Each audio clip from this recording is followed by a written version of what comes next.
سلام علیکم خانم عزیز، تو چطوری؟ زین سلامت خانم سلام باشید. یه قصه مادر رحمتی دیادم رو شما قصه کنم.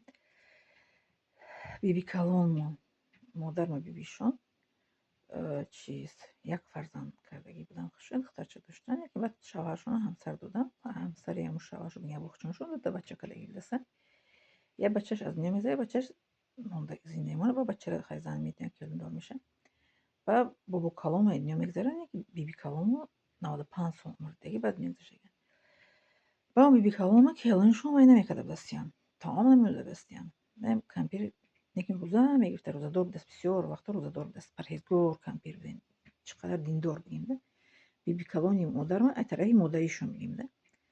بیبی مادری مرا مادرشون. بعد همین میگم که دستوره اجازه من یک از درنی نمیبینه زری بدیک نمیبینه. بعد هم زنی تقوی مادرم کردیم کلانی هم بیبی کلامو همین خشتمانشه چی نمیکرده است. چی میگن پیریشته طعام نمیداده بسته. بعدم کمپیر یگان یعنی قاقمیده که در اون جمعندگی در نتیجه میشتم و ترک کرده میخوره کلینش نمیگفته که چرا میسو که طعام نمیدید دوی بدم نمیکرده لیکن میگه که دل کرنج خودش دوست. بعد همون زن آقای مادرم کلینیمو بگی بیبی کلونو بچه تولد میکنه. بچه چند تا تولد میکنه. خیلی بچه 6 تا بچه تولد میکنه. خیلی 4 تا زیاد بچه تولد میکنه. یکی بچه‌هاش زنده نمیمونن. تولد میکنه بچه را بطن به دنیا میاره زنده نمیمونه. لیکن دختراش هستن. 4 دختر به فکر داره خطا نکنم. 4 دختر داره. لیکن چند بچه یک میکنه یگان بچهش زنده نمیمونه.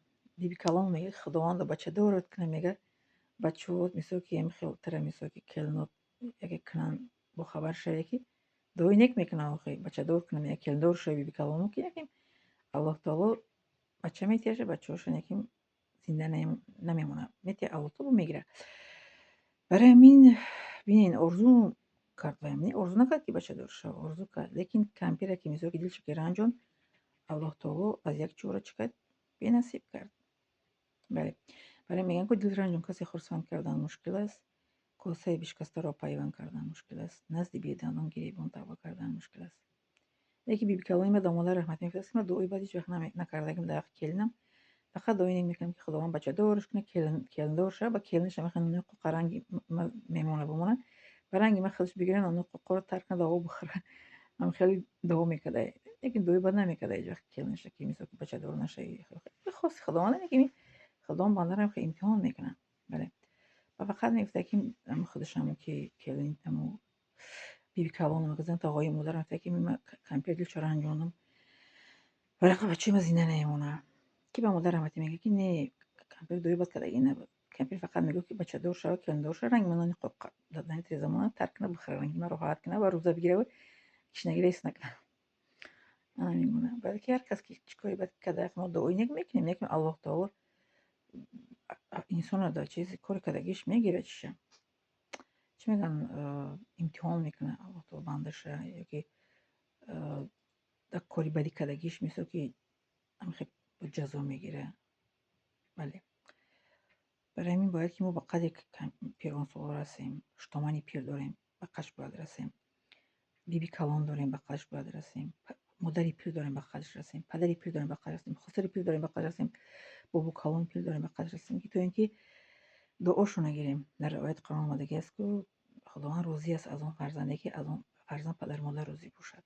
برای مریضگی خسرخشتمان هم همچون پدر مادر حسابی نمیشه. در روایت قرآن آمده است که پدر مادر شوهر در نزد کلین محرم حساب میشن. برای همین اونها رو در پیریشان باید که نگاه بین کرد. دعاش نباید گیرین.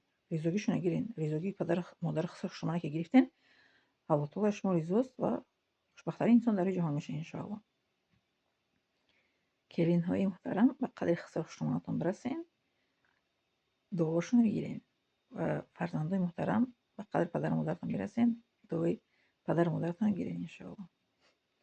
دعای پدر مادر خسرخشتمان گرفتن این خوشبختی انسان است در این جهانی که ما هستیم. بله میگن که درخت با آب میسبزد انسان با دعا میسبزد. دعای پدر مادر خسرخشتمان باید که گیریم ما. خب ما باید که پند و نصیحت کنیم برای شما آنچه که ما میدونیم آنچه که ما در تجربه خودمون گذراندگیم.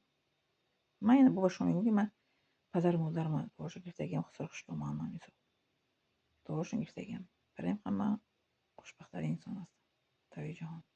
برای که از اون کسی که پدر و مادر که از دنیا رفته باشن یا خسر خوشتوما بجا پدری حساب نمیشن که الله تعالی از اون انسان چه است راضی است. خدا آن که از من راضی باشد انشاءالله که من هیچگاه در این دنیا کم بودی را انشاءالله که نخواهم دید. انشاءالله این سلامت خانواده سر من باشی. می‌دارم از شما.